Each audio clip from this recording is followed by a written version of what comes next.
Hello dear students, welcome back to organised knowledge channel. और आज की जो वीडियो है उसमें डिस्कस करेंगे worksheet number 88 for class 9th, विषय हिंदी है। और ये वर्कशीट आपके लिए 11 फरवरी 2022 के लिए शेड्यूल की गई है। आज की जो वर्कशीट है स्टूडेंट्स, उसमें जो हमारा एकांकी है रीढ़ की हड्डी, उसी को जो हमने पिछले कार्यपत्रक में पढ़ा था उसी को हम आगे कंटिन्यू करेंगे। पिछली कार्यपत्रक में हमने पढ़ा था कि विवाह के लिए लड़की देखने वाले आते हैं, उनका व्यवहार कैसा था, उन्होंने लड़की पसंद की या नहीं, यह सब जानने के लिए एकांकी के अगले भाग को जो है हम पढ़ेंगे। वर्कशीट शुरू करने से पहले प्लीज़ चैनल को सब्सक्राइब कर दीजिए, बेल आइकन को भी प्रेस कर लो ताकि आपको आने वाली वीडियोज़ की नोटिफिकेशन वो समय से मिल जाए। देखिए क्या दिया गया है। पिछले वर्कशीट में हमने पढ़ा था कि गोपाल प्रसाद और उसका जो बेटा है शंकर, वो उमा को देखने के लिए आ चुके हैं और राम स्वरूप जो है वो लेने जाते हैं, चाय पानी का इंतज़ाम करने जाते हैं। तो पीछे से दोनों बातें कर रहे हैं कि मकान की हैसियत देख रहे हैं कि मकान के अनुसार तो हैसियत जो है इनकी ठीक लग रही है, ऐसा जो है वहाँ पर वो दोनों बातें कर रहे हैं। उसके बाद ठीक है, उसके बाद शंकर, जब वो गोपाल प्रसाद जी कहते हैं कि मकान से तो हैसियत ठीक लगती है, तो शंकर तब जवाब देता है जी। कुछ खखार कर इधर उधर देखता है गोपाल प्रसाद। फिर गोपाल प्रसाद कहते हैं क्यों, क्या हुआ? शंकर कहता है जी कुछ नहीं। अब गोपाल प्रसाद कहते हैं झुककर क्यों बैठते हो, ब्याह तय करने आए हो, कमर सीधी करके बैठो। तुम्हारे दोस्त ठीक कहते हैं कि शंकर की बैकबोन। अब देखिए यहाँ पे गोपाल प्रसाद जो है, वो जो शंकर है वो ऐसे झुककर बैठा हुआ होता है, लेकिन गोपाल प्रसाद जो है क्या कहते हैं, झुककर नहीं बैठना है, ब्याह तय करने आए हो। यानी एक जो लड़के वालों की अकड़ होती है उसको दिखाते हुए गोपाल प्रसाद उसको कहते हैं कि तुम लड़के वाले हो और यहाँ पर ब्याह तय करने आए हो, और कमर जो है वो तुम सीधी करके बैठो। तुम्हारे दोस्त ठीक कहते हैं कि शंकर की बैकबोन होती है रीढ़ की हड्डी, ठीक है, कि तुम्हारी बैकबोन, कि शंकर की बैकबोन, इस तरह से जो है कहते हुए और वो रुक जाते हैं। क्योंकि क्या होता है, बाबू स्वरूप जो राम स्वरूप हैं वो आते हैं हाथ में चाय की ट्रे लिए हुए और वो मेज़ पर रख देते हैं, ठीक है। तो इस तरह से मेज़ पर जब वो रख देते हैं तो वो कहते हैं कि आखिर आप माने नहीं। कौन कहते हैं? गोपाल प्रसाद। यानी वो जैसे होता है ना एक फॉर्मेलिटी की भाई वो नाश्ता पानी लेकर आ रहे हैं तो उनको कहना कि नहीं, इतने जो है तकल्लुफ़ की ज़रूरत नहीं है। तो उस तरह की फॉर्मेलिटी यहाँ पर होती है। राम स्वरूप चाय जो है वो प्याले में डालते हुए, हाँ हाँ हाँ, आपको विलायती चाय पसंद है या हिंदुस्तानी? तो अब राम स्वरूप गोपाल प्रसाद से पूछते हुए कहते हैं कि आपको कौन सी चाय जो है वो पसंद है, ठीक है, विलायती चाय पसंद है या हिंदुस्तानी चाय पसंद है? गोपाल प्रसाद कहते हैं नहीं नहीं साहब, मुझे आधा दूध और आधी चाय दीजिए। तो गोपाल प्रसाद उसको ये कहते हैं कि मुझे आधा दूध दे दो और आधी जो है चाय चाहिए, ठीक है। उसके बाद और चीनी ज़्यादा डालिएगा, मुझे तो भाई एक नया फैशन पसंद नहीं, ये नया फैशन पसंद नहीं। एक तो वैसे ही चाय में पानी काफ़ी होता है और फिर चीनी भी नाम के लिए डाली जाए तो जायका क्या रहेगा, जायका यानी स्वाद क्या रहेगा, कि एक तो चाय में वैसे ही पानी ज़्यादा और ऊपर से उसमें चीनी कम, तो उसमें कोई स्वाद ही नहीं होता। तो गोपाल प्रसाद कहते हैं कि मुझे ये नए ज़माने का फैशन जो है ये पसंद नहीं आता।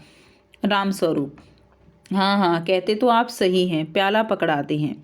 शंकर खंखार कर, सुना है सरकार अब चीनी ज़्यादा लेने वालों पर टैक्स लगाएगी, ठीक है। यहाँ से कुछ मिसिंग है बच्चों शब्द, तो कि वो ये कहता है कि सरकार जो है अब चीनी जो ज़्यादा लेंगे उस पर टैक्स लगाएगी, ठीक है। उसके बाद गोपाल प्रसाद चाय पीते हुए, सरकार जो चाहे सो कर ले, पर अगर आमदनी करनी है तो सरकार को बस एक ही टैक्स लगाना चाहिए। राम स्वरूप शंकर को प्याला पकड़ाते हुए, वह क्या, ठीक है। उसके बाद देखिए यहाँ से बच्चों ये जो वाक्य है ये गोपाल प्रसाद के द्वारा कहा गया है, ठीक है। गोपाल प्रसाद जो है वो यहाँ पर कहते हैं, जैसे उन्होंने ये कहा था ना कि सरकार को बस एक ही टैक्स लगाना चाहिए, तो राम स्वरूप पूछता है कि भाई कौन सा टैक्स लगाना चाहिए। गोपाल प्रसाद फिर यहाँ से उत्तर देता है खूबसूरती पर टैक्स। राम स्वरूप और शंकर हंस पड़ते हैं, मजाक नहीं साहब, यह एक ऐसा टैक्स है जनाब की देने वाले चूं भी नहीं करेंगे। तो ये तो जो है बहुत ही आप कह सकते हो कि 100% वाली बात जो है यहाँ पे गोपाल प्रसाद ने कह दी है कि खूबसूरती पर टैक्स लगेगा तो कोई भी जो है अपने आप को कम खूबसूरत जो है कहलवाना पसंद नहीं करेगा और ज़्यादा से ज़्यादा टैक्स देगा और कोई चूं भी नहीं करेगा। बस शर्त यह है कि हर एक औरत पर यह छोड़ दिया जाए कि वह अपनी खूबसूरती के स्टैंडर्ड के माफिक अपने ऊपर टैक्स तय कर ले।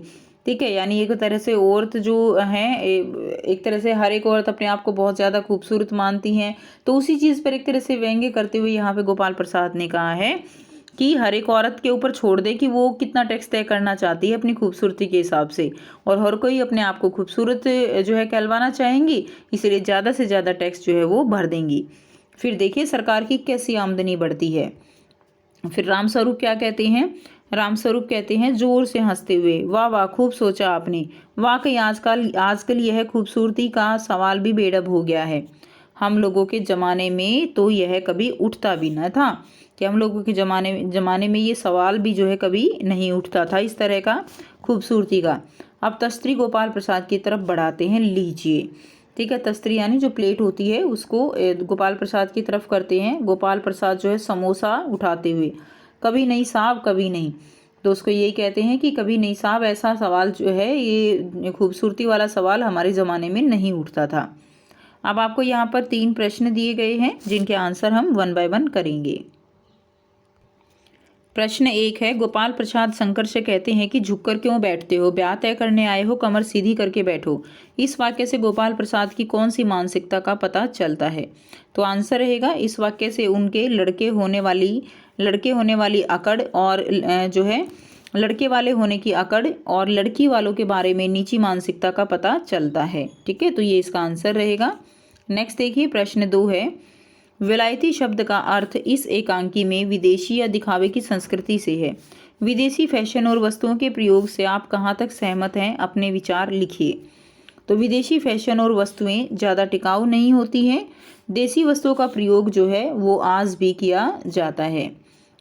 शहरों में बेशक इनका चलन बढ़ गया है, लेकिन गांव में आज भी देशी वस्तुओं का प्रयोग होता है। यानी आप देख सकते हो कि आजकल बेशक विलायती चीज़ें बहुत ज़्यादा आ गई हैं, लेकिन उनके नुकसान भी देखने को मिल रहे हैं विदेशी चीज़ों के। ठीक है, जैसे कि अगर हम खान पान की ही बात करें तो लोग जो है दोबारा जो ऑर्गेनिक चीज़ें हैं जो बिल्कुल प्योर हैं, बिना इस तरह से पेस्टिसाइड्स की चीज़ें हैं, उनके ऊपर ज़्यादा विश्वास रखते हैं। और गांव का जो खान पान है वो हमेशा से ही बहुत ही अच्छा रहा है शहरों की तुलना में। शहरों में जंक फूड जो चलता है वो हमारी सेहत के लिए भी कैसा रहता है, नुकसानदायक रहता है। तो इसीलिए गांव में आज भी क्या है, देशी वस्तुओं का प्रयोग किया जाता है। नेक्स्ट देखिए प्रश्न 3 है, औरतों की खूबसूरती को लेकर रामस्वरूप और गोपाल प्रसाद हंसी मजाक करते हैं। इसी तरह से हमारे समाज में सुंदरता को लेकर लोगों की भिन्न भिन्न मानसिकता है। अपने आसपास सुंदरता के संबंध में कौन कौन से विचारों को सुनते हैं?